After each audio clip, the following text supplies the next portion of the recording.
Hello guys, एक बार फिर से स्वागत है आपका मेरे यूट्यूब चैनल में। आज हम पढ़ने वाले हैं हिंदी क्लास 9 का चैप्टर नंबर 13, जिसका नाम है ग्रामश्री और इसके लेखक हैं सुमित्रानंद पंत जी। तो इस कविता में कवि ने गांव के खेतों के सौंदर्य का चित्रण वर्णन है वो किया है। अब हम इस कविता का भावार्थ है वो देखते हैं। फैली खेतों में दूर तलक मखमल की कोमल हरियाली, लिपटी जिसे रवि की किरणें, चांदी की सी उजली जाली। तिनकों के हरे हरे तन पर हील हरित रुधिर है रहा झलक, श्याममल भूतल पर झुका हुआ नभ का चीर निर्मल नील फलक। इन पंक्तियों में कवि ने गांव की नैसर्गिक सुंदरता का वर्णन करते हुए कह रहे हैं कि खेतों में फैली खेतों में दूर तलक मखमल की कोमल हरियाली।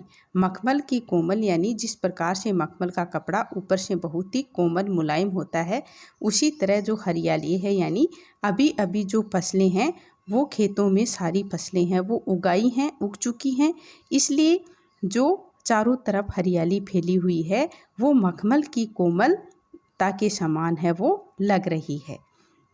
और लिपटी जिसे रवि की किरणें, रवि यानी सूर्य की किरणें, चांदी की सी उजली जाली यानी जिस तरह से जो रात को ओस पड़ती है, जो फसल है उसके पत्तों पर जो रात को ओस की जो बूंदें पड़ती है और सुबह होते होते जब सूर्य की किरणें हैं उस ओस की बूंदों पर पड़ती है तो वो इस तरह से लगती है तो मतलब जो सारा वातावरण है वो चमक उठता है। और इसी वजह से यह खेतों की हरियाली के ऊपर चांदी सी जाली की तरह है वो नज़र आती है। चांदी की सी उजली जाली यानी चांदी की सी जो जाली होती है उसके समान नज़र है वो आती है। तिनकों के हरे हरे तन पर हील हरित रुधिर है रहा झलक, श्याममल भूतल पर झुका हुआ नभ का चीर निर्मल नील फलक। यानी तिनकों के जो हरे हरे यानी जो फसल है उसके हरे हरे पत्ते हैं वो निकले हुए हैं और उन पर सूर्य की किरणें हैं वो पड़ रही हैं, तो वो ऐसा लग रहा है मानो सूर्य की किरणें उसके आर पार चली जा रही है। हील रहित रुधिर है रहा झलक यानी जो सूर्य की किरणें हैं वो उनके आर पार चली जा रही हैं और उसका जो खून है जो साफ दिखाई, जो हरे रंग का जो खून है वो साफ है वो दिखाई दे रहा है। जब हम दूर से इस वातावरण को निहारते हैं तो हमें लगता है श्यामल भूतल पर झुका हुआ नभ का चीर निर्मल नील फलक। तो हमें ऐसा लगता है कि नीले रंग का जो श्यामल यानी जो नीले रंग का जो आकाश है वो भूतल यानी पृथ्वी पर झुका हुआ है और हरियाली के ऊपर नभ का चीर निर्मल नील फलक और हरियाली के ऊपर अपना आंचल बिछा रहा है। रोमांचित सी लगती वसुधा आई जो गेहूं में बाली, अरहर सुनई की सोने की किकिणियाँ है सौभाग्यशाली, उड़ती भीनी तेला के गंध, फूली सरसों पीली पीली, लो हरित धरा से झांक रही नीलम की कली तीसी नीली। इन पंक्तियों में कवि ने फसलों से लिपटी हुई धरती की सुंदरता का वर्णन है वो किया है। रोमांची सी लगती वसुधा आई जो गेहूं में बाली, वसुधा यानी जो धरती है, कि कवि के अनुसार खेतों में जौ और गेहूं की फसलों के उगने से जो धरती है, जो वसुधा है, जो धरती है हमारी, वो रोमांचित है वो लग रही है। रोमांचित सी लगती वसुधा आई जो गेहूं में बाली, कि जब गेहूं और जौ में जो बालियां निकल आई तो हमारी जो धरती है वो बहुत ही रोमांचित लग रही है। अरहर सुनही की सोने की किकणियाँ है शोभाशाली, किकणियाँ यानी करदनी, और अरहर और सनई की फसलें इस तरह लग रही हैं मानो कि वो सोने की करदनी हों और जो किसी युवती रूपी धरती की कमर में बंधी हुई हैं। उड़ती भीनी तेला के गंध, फूली सरसों पीली पीली, और हवा के चलने से हिल हिल कर मधुर ध्वनि उत्पन्न कर रही हैं और सरसों के फूलों के खिल जाने से पूरे वातावरण में एक तलीय सुगंध है वो बह रही है। जो लोहरती धरा से झांक रही, धरा यानी धरती से झांक रही, और वह धरती प्रसन्नता को बयां कर रही है। जो हमारी भूमि है वो प्रसन्नता को बयां कर रही है, और इस हरी भरी धरती की सुंदरता को बढ़ने इस हरी भरी धरती की जो सुंदरता है को बढ़ाने के लिए अब तीसी की नीली फूल भी अपना सर उठाकर झांक रहे हैं। लोहरती धरा से झांक रही यानी इस धरती की सुंदरता को बढ़ाने के लिए अब तीसी के नीली फूल भी अपना सर उठाकर है वो झांक रही है, और तीसी के नीले फूल नीलम पत्थर के नगीने की तरह दिख रहे हैं। तो इन पंक्तियों में कवि ने जो फसलों से लदी हुई धरती की सुंदरता का एक बहुत ही शानदार वर्णन किया है। रंग रंग के फूलों में रिलमिल हंस रही सखियां, मटर खड़ी मखमली पेटियां सी लटकी, छीमियां छिपाए बीज लड़ी, फिरती है रंग रंग की तितली, रंग रंग के फूलों पर सुंदर, फूले फिरते हैं फूल स्वयं, उड़ उड़ वृंतों के वृंतों पर। तो प्रस्तुत पंक्तियां हैं, इसमें कवि ने रंग बिरंगे फूलों और तितलियों की जो सुंदरता है उसका बहुत ही अच्छा है वो वर्णन किया है। रंग रंग के फूलों में रिलमिल हंस रही सखियां मटर खड़ी, यानी कवि कह रहे हैं कि रंग रंग के फूलों में रिलमिल यानी विभिन्न रंगों के फूलों के बीच हंस रही सखियां मटर खड़ी के बीच मटर की फसलें खड़ी होकर हंस रही हैं। मखमली पेटियां सी लटकी, छीमियां छिपाए बीज लड़ी, यानी मटर के पौधे ऐसे लग रहे हैं जैसे सखियां मखमल की पेटियों में बीज छिपाकर खड़ी होकर हंस रही हैं। फिरती है रंग रंग की तितली, रंग रंग के फूलों पर सुंदर, और जो रंग बिरंगी जो तितलियां हैं वो रंगीले फूलों पर उड़ रही हैं, और हवा के झोंके से जब एक फूल की डाली दूसरी फूल की डाली को छूती है तो ऐसा लगता है फूले फिरते फूल स्वयं, उड़ उड़ वृंतों से वृंतों पर, तो ऐसा लगता है कि वे खुशी से फूले नहीं समा रही।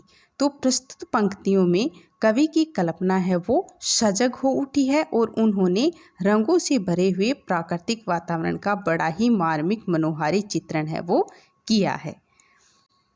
अब आगे वाली पंक्तियां देखते हैं।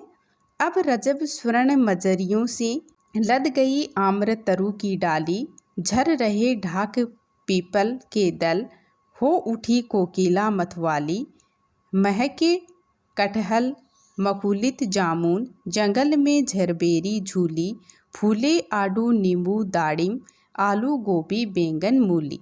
इन पंक्तियों में कवि ने पेड़ों पर लदे हुए फल सब्जियां की फसलों का बड़ा ही सुंदर मनोहारी मनोरम चित्रण है वो किया है। अब रजत स्वर्ण मजरियों से लद गई आम्र तरु की डाली, कवि कहते हैं कि आम के पेड़ों की डालियां सुनहरे और चांदी रंग की आम की बोर से लद चुकी हैं। झर रहे ढाक पीपल के दल, हो उठी कोकिला मतवाली, और पतझड़ के कारण ढाक और पीपल के पेड़ की पत्तियां हैं वो झड़ रही है, और कोकिला यानी कोयल वसंत ऋतु की मादकता में मतवाली होकर मधुर संगीत सुना रही है। महके कटहल मकुलित जामुन, और पूरे वातावरण में कटहल की महक को महसूस किया जा सकता है, और आधे पके आधे कच्चे जामुन, तो कटहल मकुलित जामुन आधे पके आधे कच्चे जामुन तो देखते ही बनते हैं। और जंगल में झरबेरी झूली, और जंगल में जो झरबेरी बेरों से लद चुकी हैं। खेतों में फूले आड़ू नींबू दाड़िम, आलू गोभी बैंगन मूली, और खेतों में कई तरह की फल सब्जियां हैं वो उग चुकी हैं, जैसे आड़ू नींबू दाड़िम आलू गोभी बैंगन मूली इत्यादि। यानी ये सभी खेतों में कई तरह की जो फसलें हैं, फूल जो फल हैं, जो सब्जियां हैं वो उग चुके हैं और बहुत ही सुंदर लग रहे हैं। जो हमारी धरती है उसकी शोभा को और ज़्यादा बढ़ा रहे हैं। और इन पंक्तियों में कवि ने जो फल हैं, जो सब्जियां हैं का बड़ा ही सुंदर है वो चित्रण किया है। पीले मीठे अमरूदों में अब लाल लाल चितियाँ पड़ी, पक गए सुनहले मधुर बेर, अवली से तरु की डाल जड़ी, तह लह पालक मह मह धनिया, लौकी ओ सेम फली फैली, मखमली टमाटर हुए लाल, मिर्चों की बड़ी हरी थैली। इन पंक्तियों में फल एवं सब्जियों के प्राकृतिक सौंदर्य का बहुत ही अच्छा मार्मिक चित्रण कवि ने किया है। पीले मीठे अमरूदों में अब लाल लाल चितियाँ पड़ी, यानी अमरूद के पेड़ों में फल पक चुके हैं और उन पर लाल लाल निशान भी दिखाई दे रहे हैं, जो इस बात का संकेत है कि अमरूद अब पक चुके हैं। पक गए सुनहले मधुर बेर, बेर यानी जो झाड़ियों की लगते हैं बेर।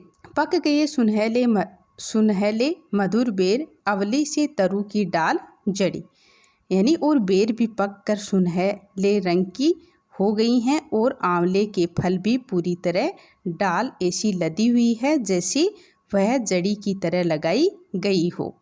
लह लह पालक मह मह धनिया, और पालक और जो धनिया है, यानी जो पालक है वो पूरे खेत में लहला रहा है और जो धनिया है उसकी सुगंध पूरे वातावरण में फैली हुई है।